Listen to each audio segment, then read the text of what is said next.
As of yesterday, Jaylen Brown signed the richest deal in NBA history at 5 years, $304 million to stay with the Boston Celtics. I was quite surprised because it's 5 years, $304 million, fully guaranteed with a trade kicker, no player option. Out of any player I would expect to get the richest contract, I would not have expected Jaylen Brown to get that. Not saying he's not a capable player. He's going to be a trendsetter, though. I don't think a year from now he's still going to be the richest player. I think contracts are going to only get bigger and bigger. So I think this is just becoming the new norm.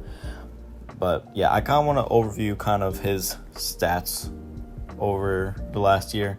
And again, I don't want to take away from him because obviously I do honestly believe it is quite an overpay compared to like a Giannis, LeBron, Stephen Curry. He isn't worth $300 million over 5 years, but hey, he's got his money now, and all you can really do is just give him props.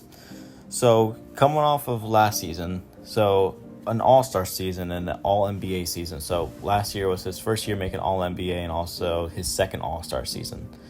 He averaged about 27 points, about 7 rebounds, and his shooting percentages were about 50% from the field and about a league average 35% from 3 on like 6 attempts per game, which I guess is pretty solid.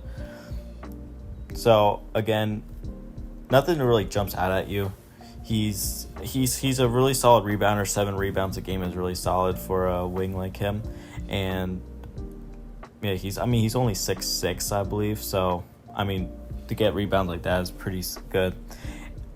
And the things that does concern me is his turnover to assist ratio. In his career, he's a 2 assists to 2 turnovers a game.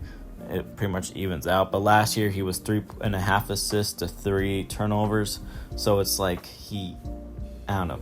And when he's passing the ball, it's either one or the other. He's going to be a turnover and assist. But again, there could be also other, like, obviously not every single pass he makes to an open man is going to be a made shot. So also we can take that away. But again, that doesn't look too great. And what people were also concerned about why they did this is because people say he has no left hand and that he also like folded and kind of underperformed in the playoffs. At least that's what I saw. I saw a lot of people like slandering him during the playoffs. In his career, he averages 18 points in the playoffs compared to his regular season, averaging about 18 points in the regular season. So he kind of stays around the same. But last year, specifically in the playoffs, he averaged about 23, which I mean, 23 to 26 or 27, it doesn't really matter. But again, the assist to turnover ratio, 3.4 to 3.3, does not look too great. And he averaged about the same. Like he averaged about like 6 rebounds a game. Not too bad. His shooting splits were close to the. Yeah, they were about the same, honestly. But yeah, so Jaylen Brown around the same playoff stats too. 35.4, 49.6. Nothing really to complain about there. But hey, again, good for him that he got his bag. I wonder how this affects what the Celtics plan on doing with their team in the future, because they lost a lot of money they could have used on other assets and stuff like that.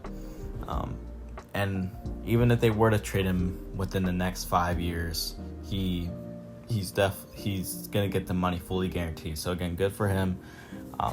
Questionable on the Celtics side on why, but so yeah, hope you guys did enjoy. If you did, comment down below what your guys' thoughts on this whole situation is. And yeah, I'll see you guys next time. Peace.